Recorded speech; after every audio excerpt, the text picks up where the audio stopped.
بسم الله الرحمن الرحيم. الله أكبر الله أكبر لا إله إلا الله والله أكبر الله أكبر ولله الحمد. السلام عليكم ورحمة الله وبركاته. سرکار صلی اللہ علیہ وسلم کی بارگاہ میں مل کر دعا کریں گے. اللهم صل على سيدنا مولانا محمد وعلى آل سيدنا مولانا محمد وبارك وسلم. صلاة والسلام عليك يا سيدي يا رسول الله صلی اللہ علیہ وسلم. بیان کرنے کی غرض سے حاضر ہوئی بس ایک تعارف کہ ہم اس مجلس میں ہیں اور اس کی صحبت میں الحمدللہ اللہ کا تعلق کرو فضل و احسان کہ ہمیں یہ طریقت نقشبندیہ کی نعمت سے اللہ کی سرفراز کرتا ہے.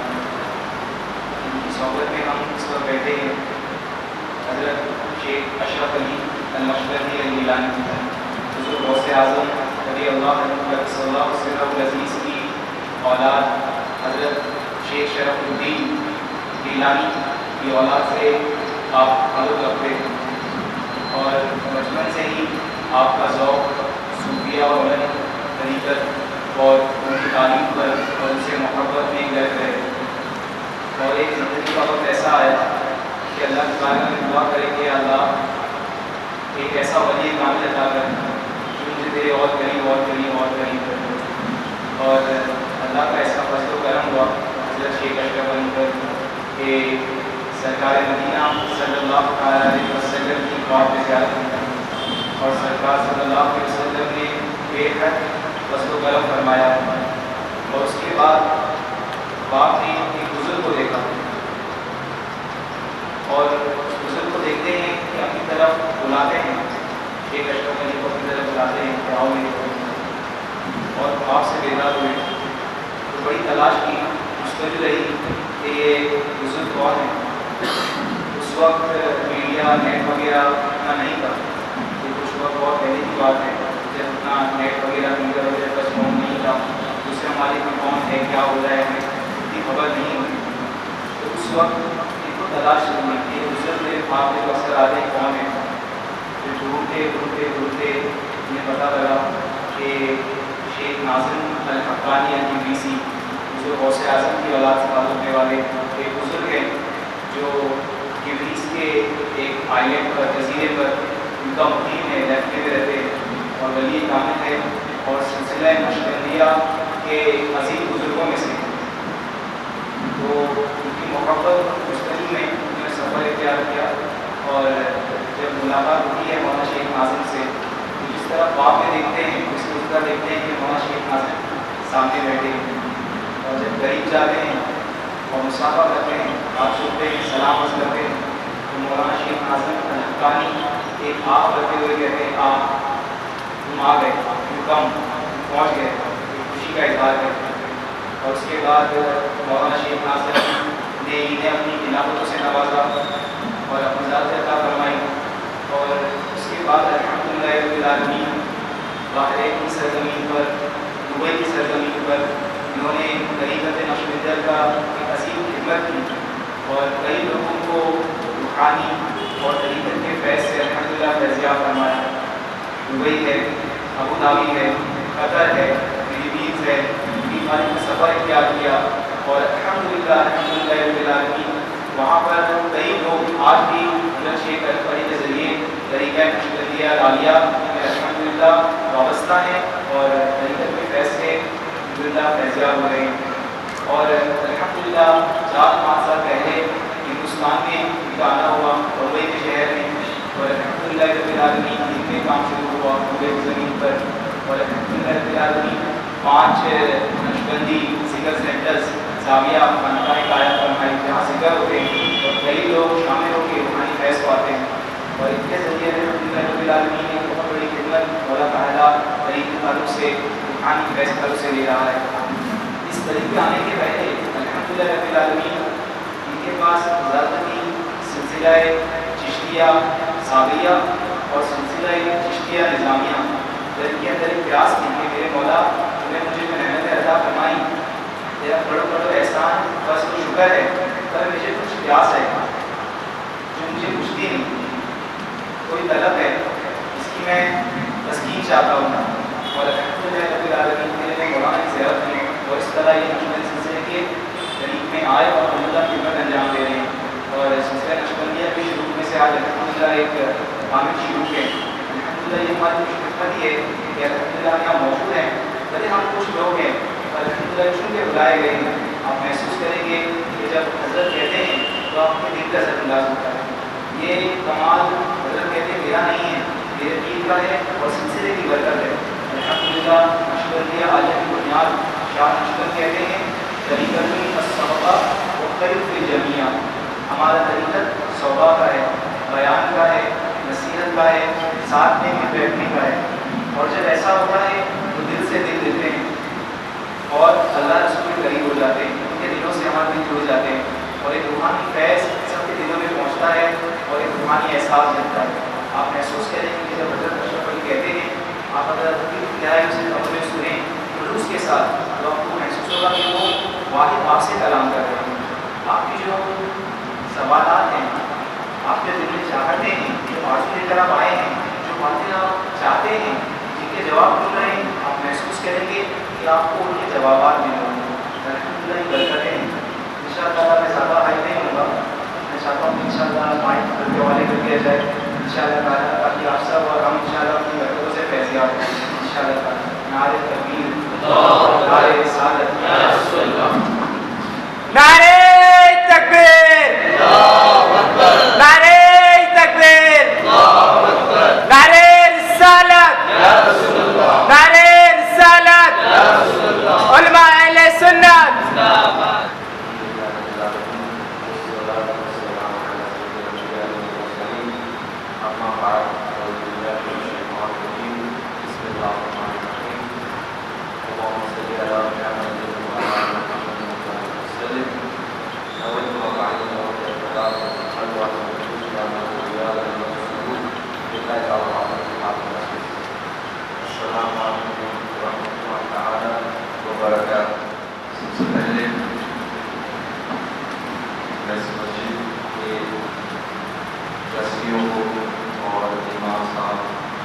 سارے خادموں کو اپنا سلام، اپنے مرشد کا سلام اور ان کی دعا پیش کرتا ہوں، اور آپ سب کا شکر ادا کرتا ہوں کہ آپ نے ہمیں اتنی پیار سے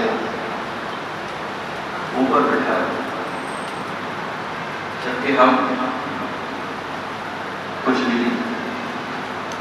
جو وقار صاحب 10 منٹ میرے بارے میں کہہ رہے تھے،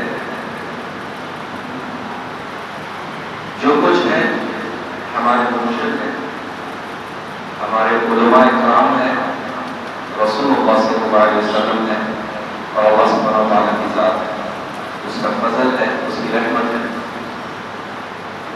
ہم لوگ تو صرف اللہ کی مرضی سے کوشش کر سکتے ہیں، ہماری کوئی طاقت نہیں،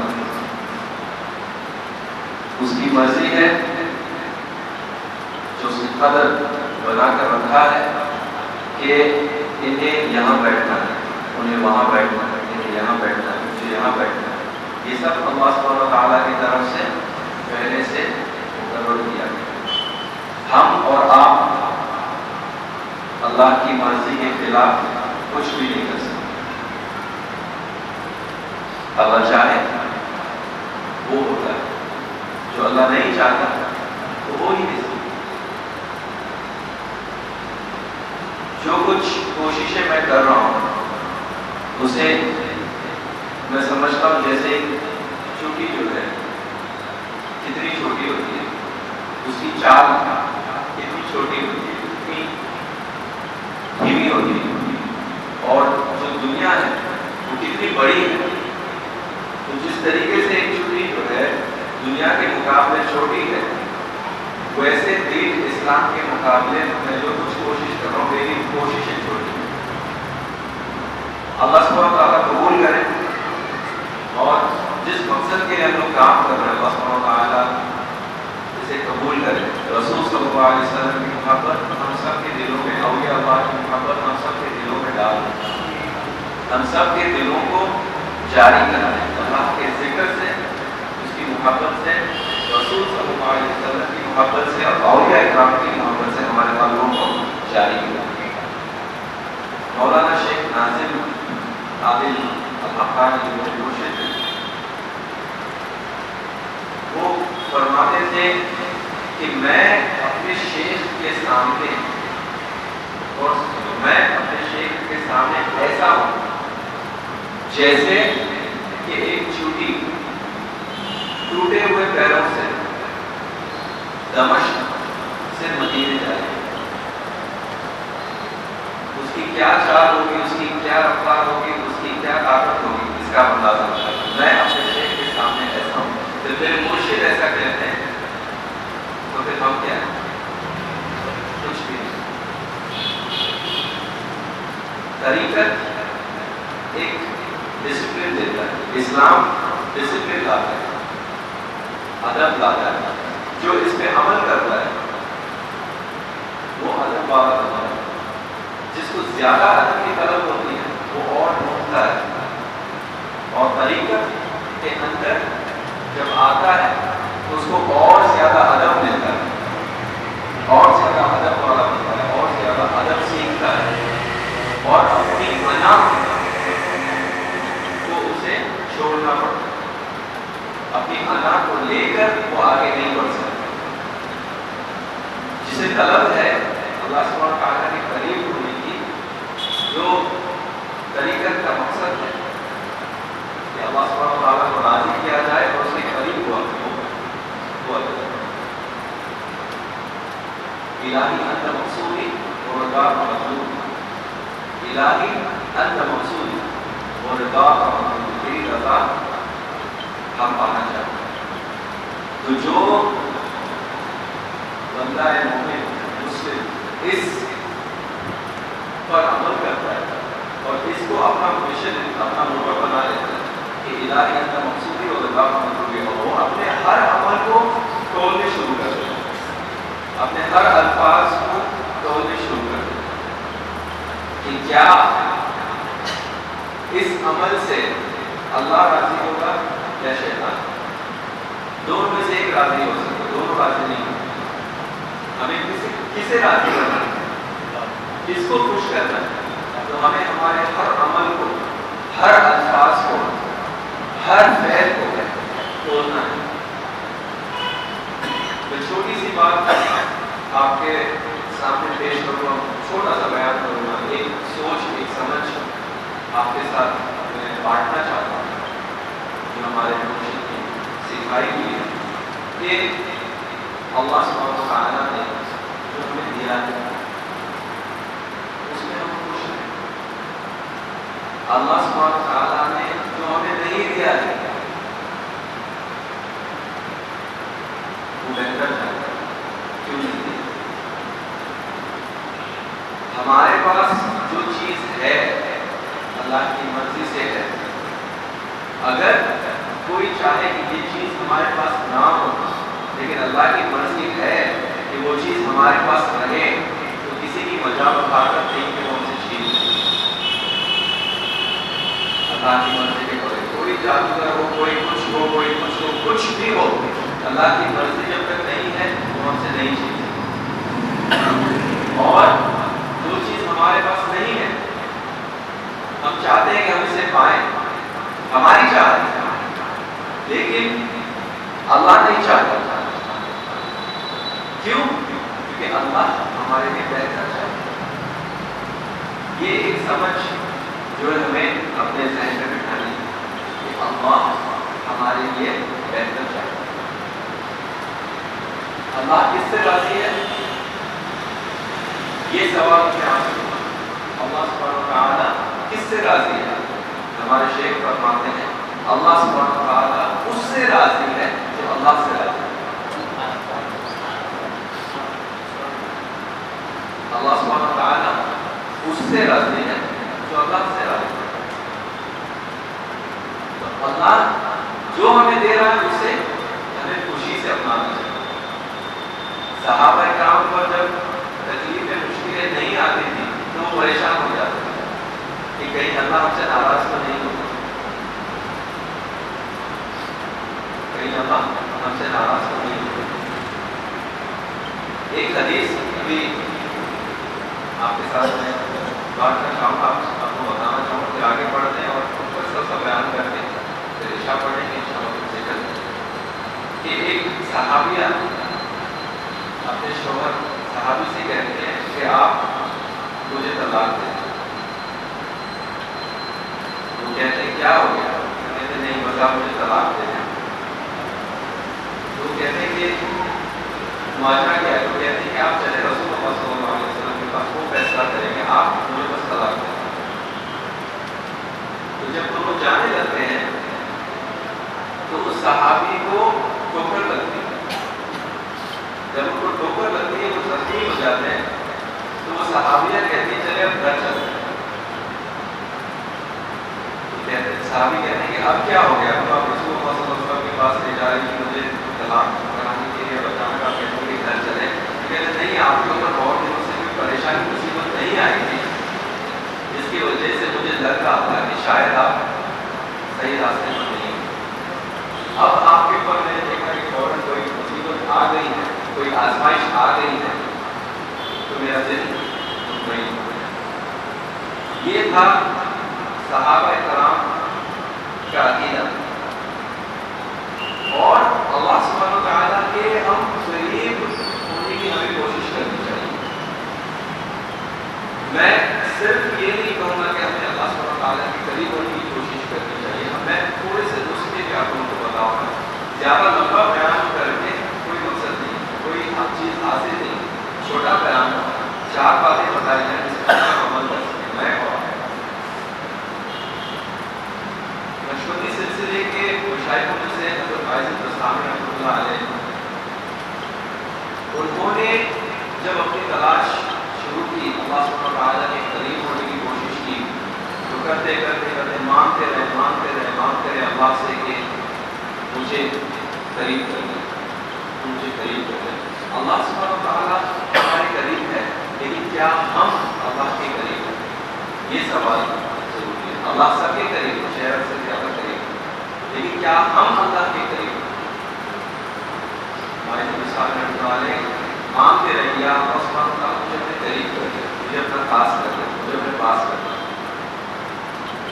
تو انہیں ایک آواز آئی, اگر تمہیں میرے قریب آنا ہے تو جاؤ, جا کر میرے بندوں کی خدمت کرو. ان کے لیے کچروں کا ڈھیر بن گیا کہ وہ اپنی پریشانیاں, اپنی مصیبتیں, اپنے جو مسئلے ہیں وہ آپ کے اوپر پھینکیں اور صاف ہو کے آگے بڑھیں. حضرت فائز بستامی کو اس طریقے سے راستہ ملا اللہ صلی اللہ علیہ وسلم. دوسرے ایک بزرگ شیخ احمد البدوی, بدویہ سلسلے کے بزرگ, بہت پائے کے بزرگ, بہت بڑے عالم دین ہوا کرتے ہیں, بہت بڑے عالم دین, اور ان کی چرچا دور دور تک تھی. آپ نے جب اپنی طلب اللہ سبحانہ وتعالیٰ کے سامنے پیش کی, مانگتے رہے یا اللہ سبحانہ وتعالیٰ مجھے اپنے قریب کر, مجھے اپنے قریب کر, مجھے اپنے قریب کر. تو ایک درویش آتے ہیں اور کہتے ہیں یا احمد, آپ جو مانگ رہے ہو اللہ سے اس کی چابی میرے پاس ہے, آ جاؤ. شیخ احمد البدوی کہتے ہیں کہ نہیں, میں ڈائریکٹ اللہ سے نہیں, میں اس سے مانگ رہا ہوں, وہ مجھے دے گا. بہت بڑے عالم, ان کے اس عمل میں تھوڑا سا جو ہے انا موجود ہے. تو انہوں نے کہا کہ میں جو کچھ لینا ہے اللہ سبحانہ وتعالیٰ سے ڈائریکٹ لے. تو درویش چلے گئے, درویش چلے جاتے ہیں, پھر یہ مانگتے رہتے ہیں. شیخ فائز رحمۃ اللہ علیہ فرماتے ہیں کہ تقریباً 6 مہینے اشارہ ہوتا ہے کہ تمہارے پاس چابی بھیجی گئی تھی، تم جو چیز مانگ رہے ہو، میرا پور جو مانگ رہے ہو اس کی چابی تمہارے پاس بھیجی گئی تھی، لیکن تم نے وہ نہیں، تم پھر بھی مانگتے رہے، پھر بھی مانگتے رہے، پھر بھی مانگتے رہے، پھر سے آواز آئی کہ آپ جائیں اور ان درویش کو ڈھونڈیں، ان درویش کو ڈھونڈیں اور ان کو منائیں۔ یہ دیکھیں کیسے جو انا جو ہے اس کو ختم کیا جاتا ہے۔ حقیقت میں سب سے پہلا ہے کہ اپنی انا کو ختم کیا جاتا ہے، اس کے بغیر عروج نہیں ملتا۔ انا جو ہے بہت مضبوط ایک خصلت ہے جو ہمارے پیروں کی بیڑی جیسے بن جاتی ہے، ہمیں اٹھنے نہیں دیتی۔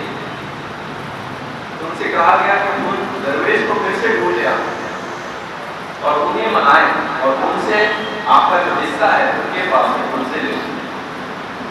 تو یہ شیخ احمد البدوی انہیں ڈھونڈتے رہے انہیں وہ ایک مرتبہ کہیں پر بیٹھے ذکر کرتے ہوئے تو کہتے ہیں کہ ہاں احمد آپ آ گئے؟ تو شیخ احمد کہتے ہیں کہ جی میں اپنا حصہ لے کے آیا۔ تو اب درویش کہتے ہیں کہ اب یہ حصہ فری میں نہیں ملے، اب اس کی قیمت چکانی ہے۔ جیسے بشر حافظ رحمۃ اللہ علیہ کا واقعہ آپ نے سنا ہو، جو ریل کے محل بنا رہے تھے، بادشاہ نے واقعہ دوسرا ہے وہاں نہیں کرتے، ایک واقعہ جیسے پورا کرتے ہیں کہ انہوں نے اب دیکھ لیا کہ اللہ سبحانہ و تعالیٰ انہیں دینا چاہتا ہے اور ان درویش کے ذریعے دینا چاہتا ہے۔ تو وہ کہتے ہیں کہ آپ کیا چاہتے ہیں؟ میری ساری دولت دے دو۔ تو درویش کہتے ہیں اپنی دولت لے اور سمندر میں پھینک دے، مجھے نہیں چاہیے، کچرے میں پھینک دے، مجھے اس کی غرض نہیں۔ تو شیخ احمد البدوی پوچھتے ہیں کہ یا سیدی آپ کو کیا چاہیے، کیا قیمت ادا کروں جس سے آپ مجھے میرا حصہ دے دیں، مجھے اللہ سبحانہ تعالیٰ کے قریب ہونے کی چابی دیں۔ تو آپ فرماتے ہیں کہ مجھے آپ کا سارا علم چاہیے۔ اس وقت کے چیف مفتی جسے کہہ سکتے ہیں، بہت بڑے پائے کے عالم، بڑے عالم کہتے ہیں کہ مجھے آپ کا سارا علم چاہیے۔ شیخ احمد البدوی کے دل میں وہ پیاس، وہ چاہ اللہ سبحانہ تعالیٰ کے قریب ہونے کی اتنی زیادہ تھی کہ انہوں نے کہا کہ یا سیدی آپ کو جو لینا ہے لیکن مجھے اللہ کے قریب جو تکلیف دینا ہے دے دو۔ لیکن آج ہم لوگ 10 دن اعتکاف میں نہیں بیٹھ پاتے۔ کتنے لوگ ہوتے ہیں ہمارے شہروں میں، بڑے بڑے شہر ہیں، لاکھوں لوگ اس شہر میں، لیکن اعتکاف میں 5, 10, 15, 20 ہم وہ ہارڈ شپ جسے کہتے ہیں محنت وہ نہیں کر پاتے۔ لیکن شیخ احمد البدوی وہ سب کچھ نہیں تیار ہے۔ تو وہ درویش کہتے ہیں دیکھو میری آنکھوں میں۔ جب شیخ احمد کی آنکھوں میں دیکھتے ہیں تو جیسے وہ ویکیوم کلینر ہوتا ہے ایسے کھینچ لیتا ہے۔ اس طریقے سے شیخ احمد کا سارا علم انہوں نے کھینچ لیا۔ اسی وقت شیخ احمد البدوی جو ہے ایسے ہو گئے کہ انہیں سورہ فاتحہ بھی آتی ہے۔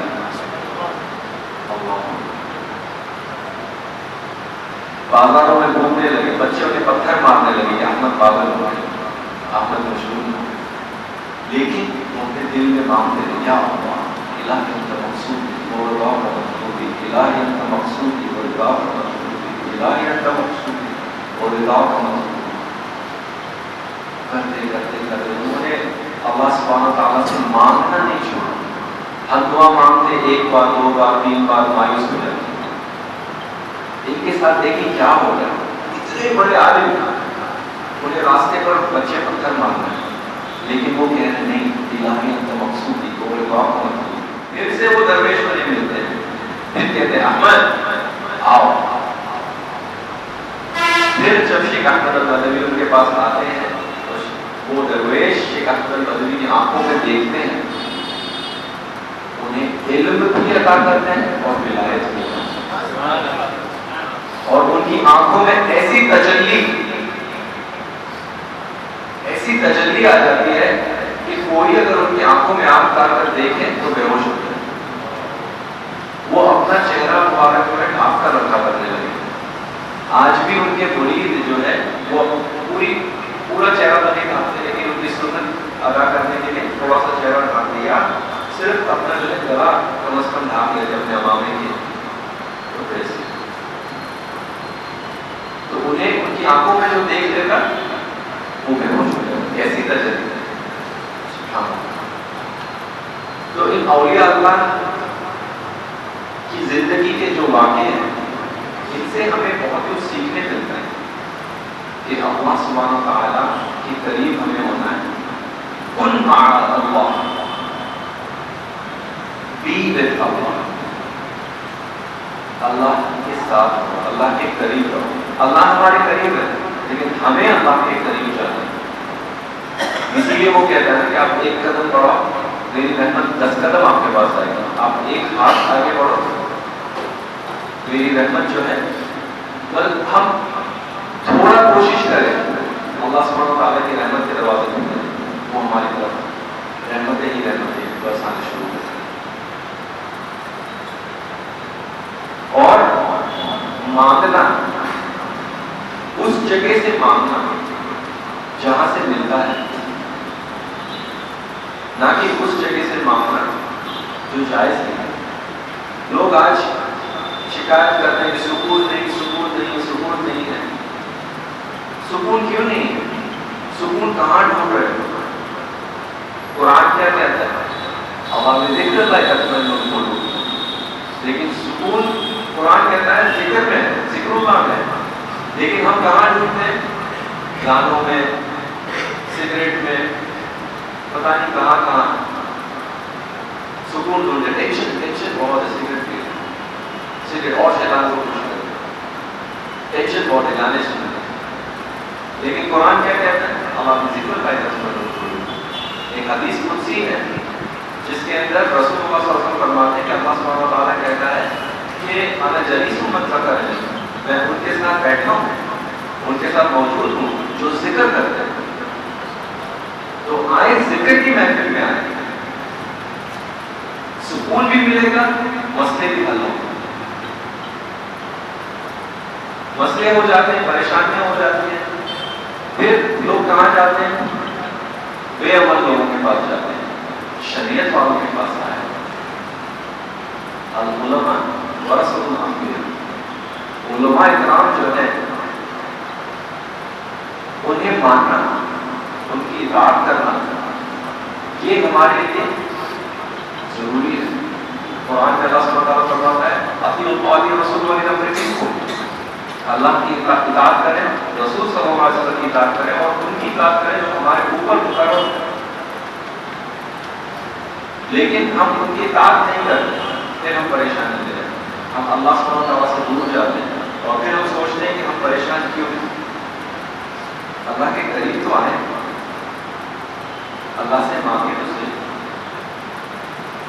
شیخ احمد الصبوری رحمۃ اللہ علیہ وہ اپنے مریدوں کو جو ایک مقام پہ پہنچ جاتے تھے اور ان کی پیاس بڑھتی رہتی تھی تو ان کو اس وقت کے کتب کے پاس بھیجتے کہ جاؤ ان کی صحبت اختیار کرو، ان کے ساتھ بیٹھو اور ان سے کچھ حاصل کر کے آؤ۔ اور جب وہ لوٹ کر آتے تھے تو وہ ان کتب کے پاس سے کچھ تجلیاں لے آتے تھے جو شیخ احمد الصبوری رحمۃ اللہ علیہ وہ خود بھی وہ سکھاتے تھے۔ تو انہوں نے اپنے ایک مرید سے کہا کہ جاؤ جا کر اس وقت کے کتب سے ملو، ان کے ساتھ وقت گزارو۔ تو کہتے ہیں کہ وہ کتب کہاں ملیں گے مجھے؟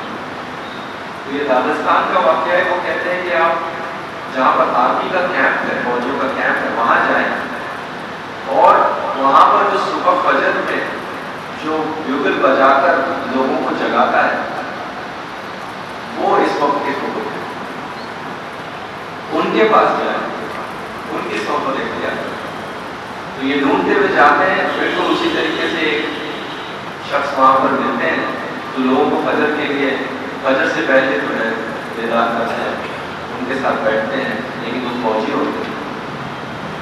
ہمارا ذہن کیسا ہے کہ ہم اگر کسی کو بزرگ ماننا ہے تو ان کے لباس کو دیکھتے ہیں، ان کی شکل کو دیکھتے ہیں، بے شک سنت کو دیکھیں، وہ ضروری ہے، بغیر سنت کے کوئی طریقہ نہیں ہوتا، شریعت کے بغیر طریقہ نہیں ہے۔ لیکن جو ڈھونگ ہوتا ہے یا جو دکھاوا ہوتا ہے ان ساری چیزوں کی ضرورت نہیں ہے۔ اللہ سبحانہ و تعالیٰ ہمارے دل دیکھتا ہے۔ وہ جو تھے وہ اپنی ڈیوٹی بھی کر رہے تھے اور اللہ سبحانہ و تعالیٰ کو خوش کرنے کی کوشش بھی کر رہے تھے۔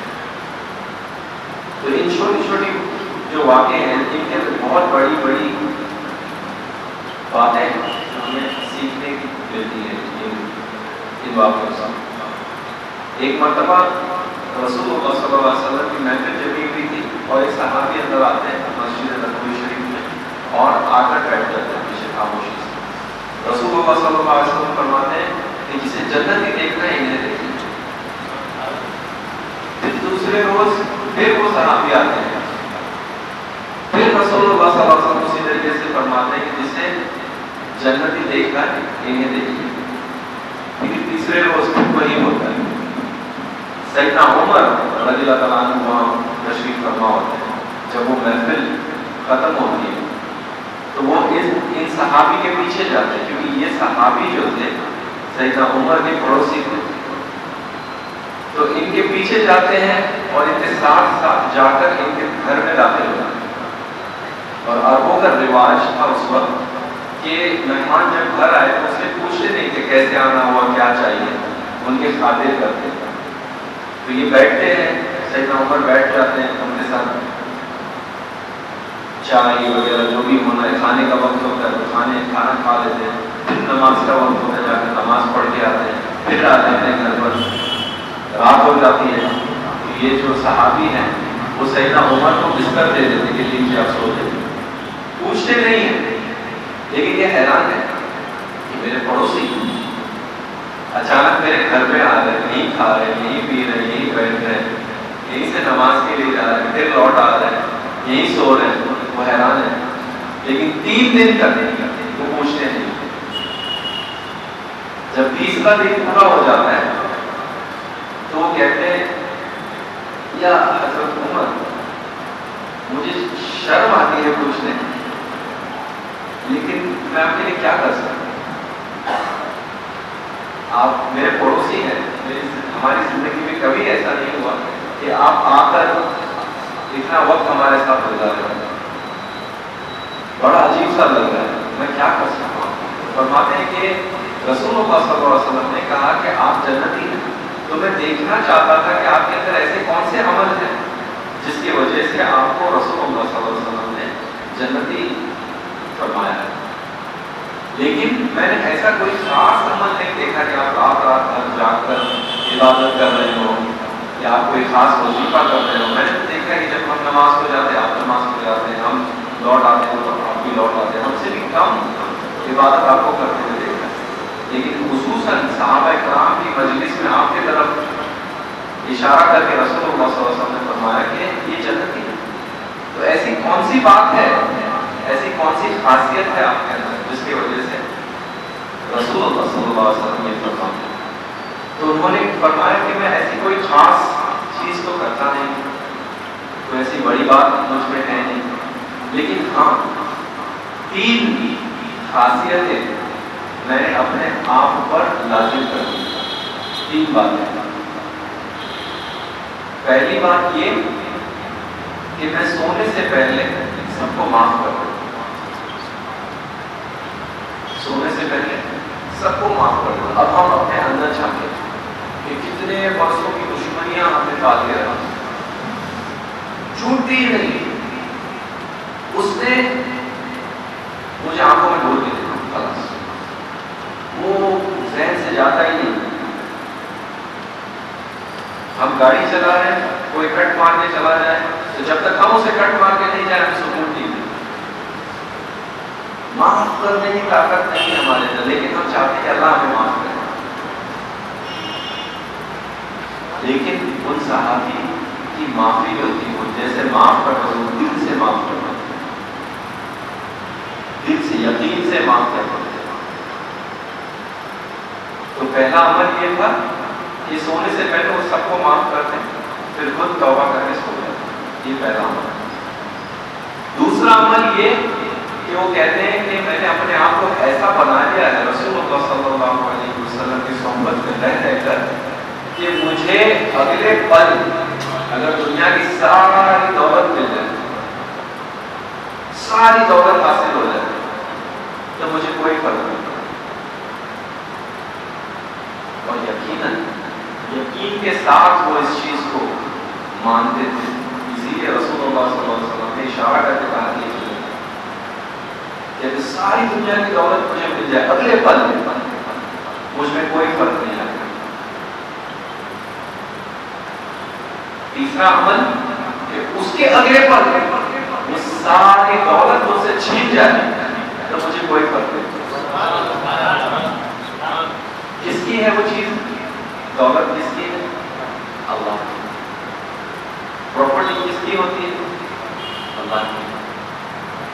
باپ اپنے نام پہ سب کچھ بنا لیتے ہیں، زمین، دکان، گھر وغیرہ وغیرہ وغیرہ. جب وہ گزر جاتے ہیں تو بچے لڑتے جھگڑتے اس دولت کے لیے اپنے اپنے نام پہ کرا کر خوش ہوتے ہیں. وہ میری پراپرٹی، میری پراپرٹی. 30 40 50 60 70 سال خوش ہوتے ہیں پھر وہ بھی مر جاتے ہیں. پھر ان کے بچے خوش ہوتے ہیں پھر وہ بھی مر جاتے ہیں. پھر ان کے بچے خوش ہوتے ہیں وہ بھی مر جاتے ہیں. پراپرٹی کس کی ہے؟ ہماری قبر تو اتنی چھوٹی ہے اس میں ہم کروٹ بھی نہیں لے سکتے.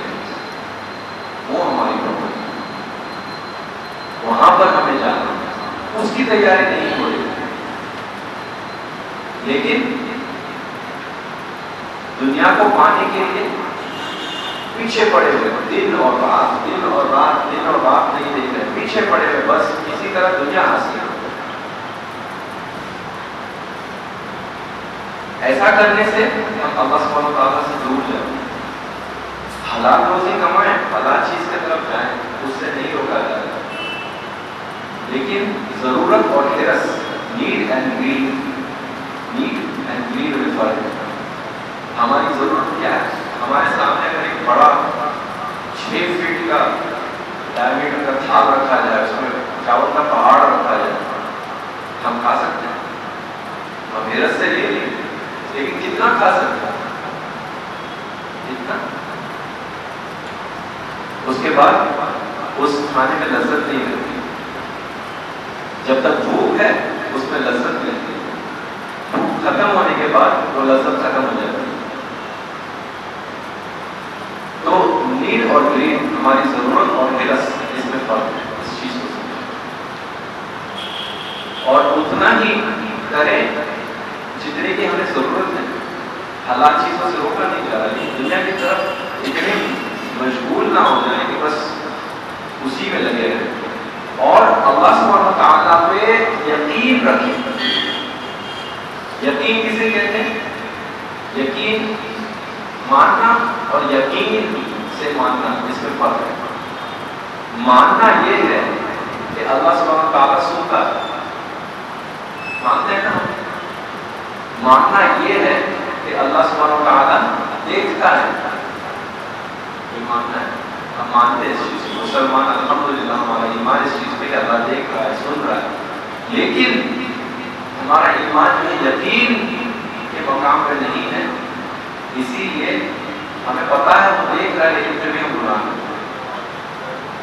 ہمیں پتا ہے وہ سن رہا ہے پھر بھی ہم غیبت کرتے ہیں، چغلی کرتے ہیں، گالی دیتے ہیں. سن رہا ہے، ہمیں پتا ہے، مانتے ہیں اس چیز، لیکن یقین نہیں.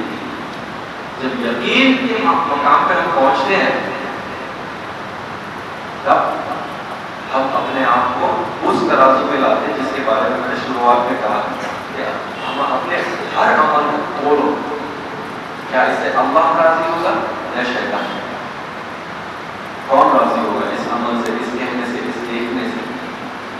اور اللہ سبحانہ تعالیٰ کے سامنے، رسول صلی اللہ علیہ وسلم کے سامنے اور اپنے مرشد کے سامنے ایسے ہو جاؤ. اور یہ اللہ فرماتے ہیں کہ جیسے ایک مردہ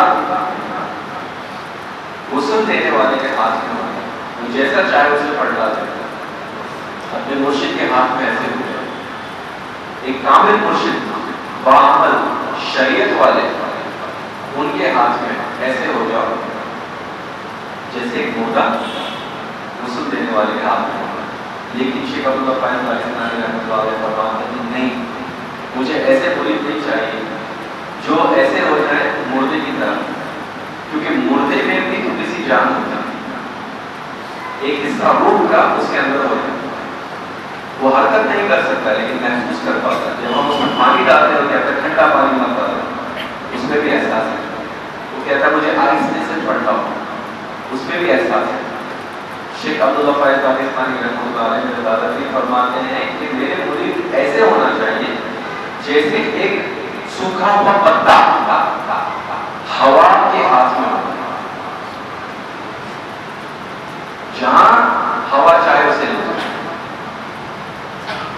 ایسے ہونا چاہیے. اس کا دنیاوی مثال کو ہم ڈاکٹر کے پاس جاتے ہیں آپریشن کرنے کے لیے، وہ انجیکشن دیتا ہے، اینستھیسیا جیسے کہ بے ہوش کرتا ہے، سن کرتا ہے، اس کے بعد کاٹ رہا ہے، خون نکال رہا ہے، کاٹے مار رہا ہے، پتہ نہیں کیا کیا کر رہا ہے، گوشت نکال رہا ہے، کچھ نئے پارٹس اندر لگا رہا ہے، سلیے ڈال رہا ہے. ہمیں اس پہ بھروسہ ہے ڈاکٹر کے اوپر کہ جتنا بھی کاٹے گا ہمارے فائدے کے لیے کاٹے گا. غلط ہوتا ہے، اس کے بعد ہوش آنے کا تکلیف ہوتی ہے. ہم اس تکلیف کے لیے تیار ہیں کیونکہ ہم کو پتا ہے کہ ہم اس میں ہمارا فائدہ ہے. لیکن جب اللہ سبحانہ تعالیٰ کی طرف سے کوئی تکلیف آتی ہے، ہمارے مرشد جب ہمیں آزماتے ہیں، اس وقت ہمارے یقین مل جاتا ہے. تکلیف آتی ہے، درد ہوتا ہے، پریشانی آتی ہے، اس وقت ہم سوچ میں پڑ جاتے ہیں. پہلا سوال یہ ہوتا ہے پتا نہیں کسی نے کیا کر دیا. تو ان چیزوں سے باہر نکلیں اور جو میں نے 4 باتیں بتائی ان پر عمل کرنے کی کوشش کریں. اللہ ہم سب کو کہنے سننے سے زیادہ عمل کی توفیق عطا فرمائے.